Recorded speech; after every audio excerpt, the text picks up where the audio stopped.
I'm going to do that annoying thing that YouTubers do where they drink while they're filming. It's like, dude, you edit everything. Why are you drinking while you're filming? Anyways, today we are going to talk about two more demos, Intercessors and Sojourn.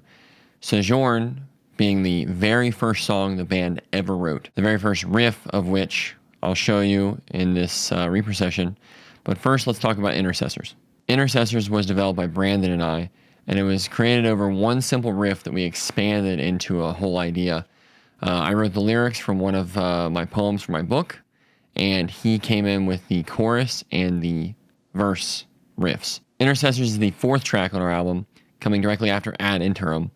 It's a fairly upbeat song. It's a very simple song in its structure, verse, chorus, bridge, chorus. But what I really like about it is the texture of the riff for the verse and the bridge transition.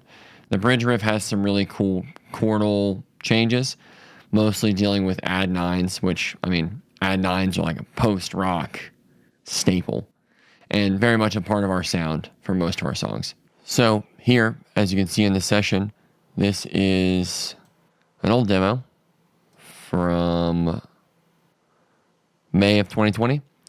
Brandon and I made this in the summer right after COVID started. We were stuck inside, had nothing better to do than work on these demos. So here is Intercessors.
Now, obviously, that ending part wouldn't just end in a fade out.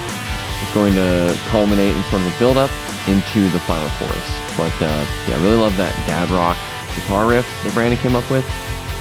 Really looking forward to fleshing that out in its entirety. Now that we have listened to the demo, let's talk the inspiration of the song. And I'll start with the Seven of Cups. The Seven of Cups serves as a symbol for the speaker and the listener that this intercessor has come to them and has presented them with the options for their future. And they're now being pushed forward into making a decision of which path they'll take. This song serves as a way to push the listener forward into Sojourn and the rest of the developmental cycle of the album. Now we'll go to the lyrics. Pull up the song chart. And here you'll see the lyrics from the first part, the scratch lyrics that I sang. Zach has never formally sung on this song, but the intent is for him to do so. And then I would ostensibly perform the backups, or Brandon. The chorus, we somehow found a way to use the word verisimilitude in a chorus, which is incredible. The second verse, as you heard, there's no vocal melody yet, but there are lyrics. And then second chorus, same as first. Now, the time change and transition is going to sound a little different. That was just a filler placeholder. The riff will be the same. But I made this little intro to In the Presence of Spectres initially, and involving a Jordan Peterson at Queen's University speech that I may actually use for this song to bridge the gap between the two. It's kind of like a little palate cleansing portion. The bridge also has vocals. They weren't in the song, but basically it has a sort of loud sung vocal that kind of rings out and then goes into sort of that dad rock riff, which I really do love. Brandon came up with an awesome riff for that. I really like the angularity of it, and it just kind of would cap off these vocals. Followed by the third chorus, which we're going to slightly change the words to, in which instead of saying what you're seeking is seeking you, that simply is not true. And this idea is that it's easy just to believe that things will happen. It's easy to believe that your intentions will find the mark. But the truth of life is that that rarely happens. And things only happen in life by those that are dedicated and willing to sacrifice time, energy, and resolve in order to make them happen. This whimsical idea that what you are seeking is seeking you simply is not true, as the song says. And that ending part will resonate going into the next track, Sojourn. Now, moving on to Sojourn. Sojourn is the subject-verb-object sound. This is the first song that brought Brandon, Mark, and I together and made us realize, hey, maybe we should make a band. Brandon brought this riff to me late in 2015. Here's a listen.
As you heard, that was Brandon and I's first crack at the melody riff for the verse.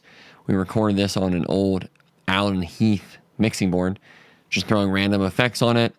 And I think I recorded 2 SM57s in a room, untreated, hence the warbling and all the noise. Had no idea what signal to noise ratio was at the time, so you live, you learn.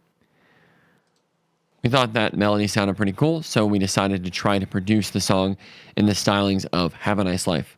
Awesome band. We were listening to them a lot of the time, and so this is our first crack at production for the song.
As you heard there, very droney. Got a lot of reverb on the snare, very much that semi-industrial kind of style. Brandon and I are very interested in the phenomenon of krautrock, and so we tried to emulate that in this. The full production song isn't quite this droney, but this is the initial idea we were going for. Now I will take you to the song itself. We enlisted the help of my old vocalist and a drummer to make a fully fleshed out song. I say that lightly because this is a cell phone recording from a basement in a campus house. This is the working arrangement for Sojourn. Take a listen.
subsidize and criticize.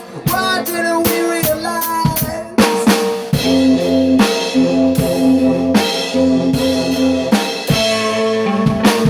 Hello, brother. Can't you feel me breathing? Are you here with me?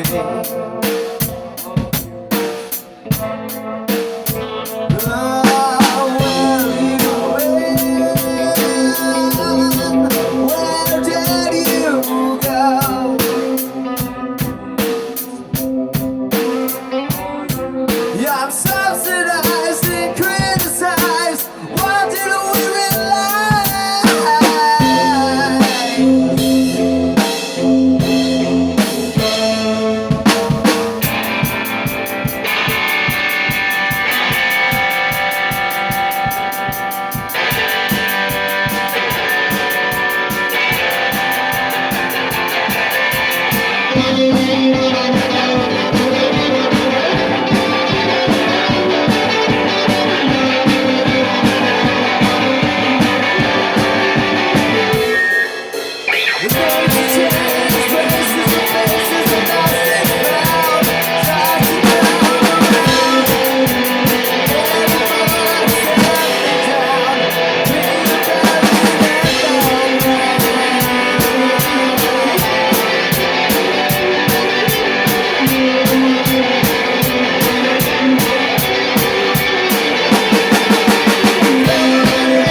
You're getting really good at that song. Yeah, I know. It's getting pretty tight. Yes. So good. Well, I mean, we played it like a fuck ton. Spoiler, we were not getting good at that song, as you heard. It needs a lot of cleanup, but as a cell phone recording in 2016 with a very inexperienced band, the energy is there. And we took that forward and continued to develop the song. And now my goal is to fully flesh it out in production and make it a polished product. So now, to go to the inspiration for the song. There's two primary inspirations. The first being the Antlers release of their album Familiars in 2014, a very influential album to myself and others in the band. Songs like Parade, Palace, and Doppelganger inspired this idea of the conscious life and the subconscious life and how they affect each other. This song presents the listener and the speaker with the turning point of the album in which they see their doppelganger in the mirror and realize reality for what it is instead of what they thought it was. So this song is the call to action for the speaker to move through the mirror and move forward into the reality of life. The second inspiration for this track is, of course, another tarot card. The Wheel of Fortune.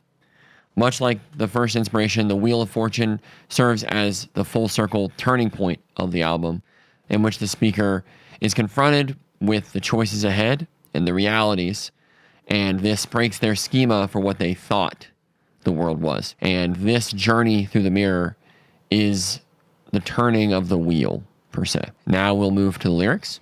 And as you can see, this is the very first song. This is really before the band was formed. This was just Brandon's riff. So you can see here in the interlude, there's a lot of like echoing voices. The hello stranger, hello brother, they're supposed to be delays, but they're not really delayed. They're just backup vocals. So it sounds like a delay, but it's actually myself, Brandon, Zach, Mike, etc. And then the prelude. This prelude is in another demo that I've lost on my old computer, but it actually has a great vocal melody and vocal sort of design. And then the last chorus. The last chorus is a banger. I love this chorus.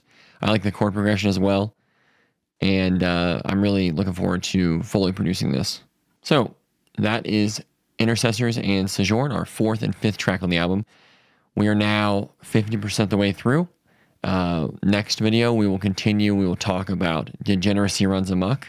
And potentially, we could talk about Worthy Worries, but I think I might make just one video for Degeneracy Runs Amok because it's a little bit of a longer track. It has some interesting quirks about it, and it is the last song that we wrote on the album. Until next time, remember, what you are seeking isn't seeking you. Thank you for your time.